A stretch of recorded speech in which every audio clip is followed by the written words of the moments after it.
प्यारे बच्चों, जैसा कि मैंने पिछले क्लास में आप सभी को लिंग और वचन के बारे में कंटेंट भेजा था। मैं उम्मीद करता हूँ कि आप सभी ने उसे लर्न भी किया होगा और अपने क्लास वर्क कॉपी में लिख भी लिया होगा। इसलिए ध्यान रहे कि ये संस्कृत का बहुत आवश्यक विषय है इन सारी बातों को जानने के लिए। आज मैं आप लोगों को संक्षेप में इसे समझा भी दे रहा हूँ ताकि समझने में आसानी हो। जो बच्चे नहीं समझ सक रहे हों उनके लिए भी है, और जो समझ लिए हैं तो वो बहुत अच्छी बात है। तो आइए आज लिंग और वचन, लिंग इंग्लिश में उसको जेंडर बोलते हैं और वचन को नंबर बोलते हैं। संस्कृत में शब्दों के 3 लिंग होते हैं। संस्कृत में शब्दों के 3 लिंग होते हैं, जबकि आप सभी ने हिंदी में वचन के बारे लिंग के बारे में पढ़ा होगा। हिंदी में लिंग 2 ही प्रकार के होते हैं, पुल्लिंग और स्त्रीलिंग, जबकि संस्कृत में ऐसी बात नहीं है। संस्कृत में लिंग के 3 भेद हैं, 3 प्रकार हैं। पहला है पुल्लिंग, जिससे कि पुरुष जाति का बोध हो। दूसरा है स्त्रीलिंग, जिससे स्त्री जाति का बोध हो।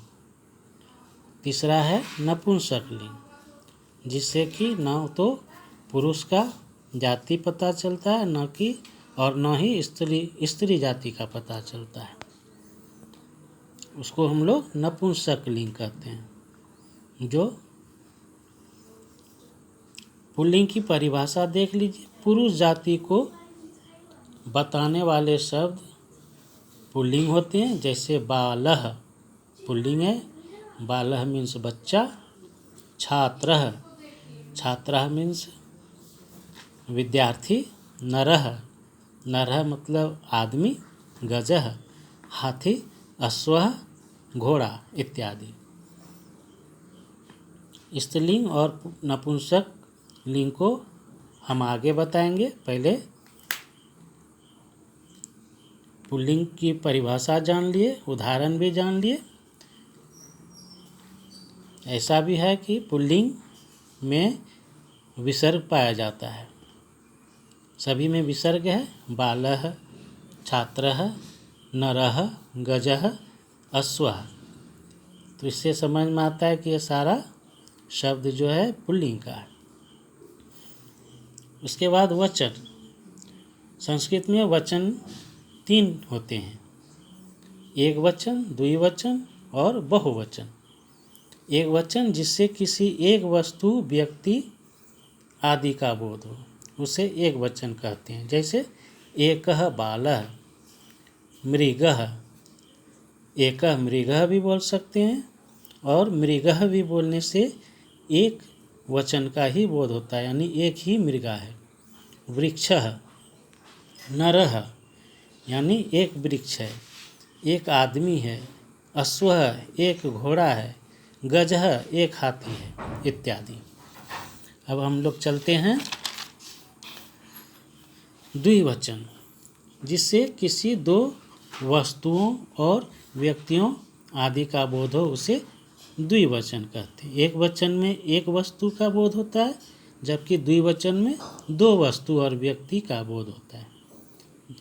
जैसे बालो, द्विवचन का पहचान है बालो।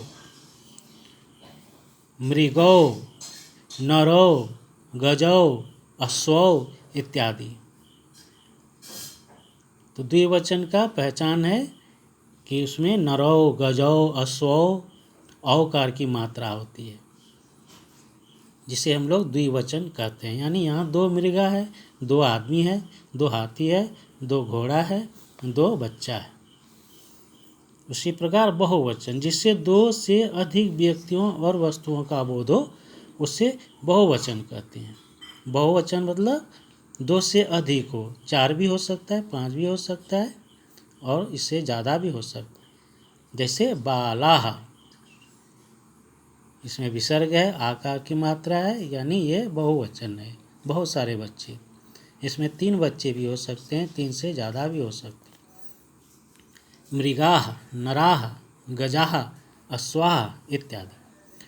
औकारांत पुल्लिंग शब्द किसे कहते हैं? औकारांत मतलब औकारांत शब्द जिन शब्दों का उच्चारण करने पर अंत में अ की ध्वनि आती है, अ की ध्वनि आती है, वे शब्द औकारांत शब्द कहलाते हैं, यानी औकारांत पुल्लिंग शब्द कहलाते हैं।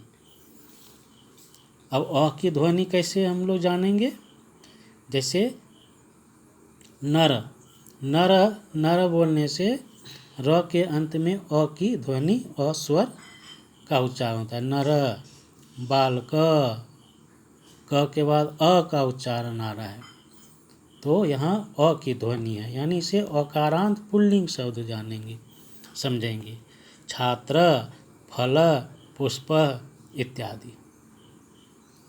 अब विस्तार से इसका उदाहरण देखिए। एक वचन, द्विवचन और बहुवचन। प्रथमा विभक्ति। बालः, द्विवचन बालो, बालाः। उच्चारण ध्यान से सुनेंगे। बालः, बालो, बालाः।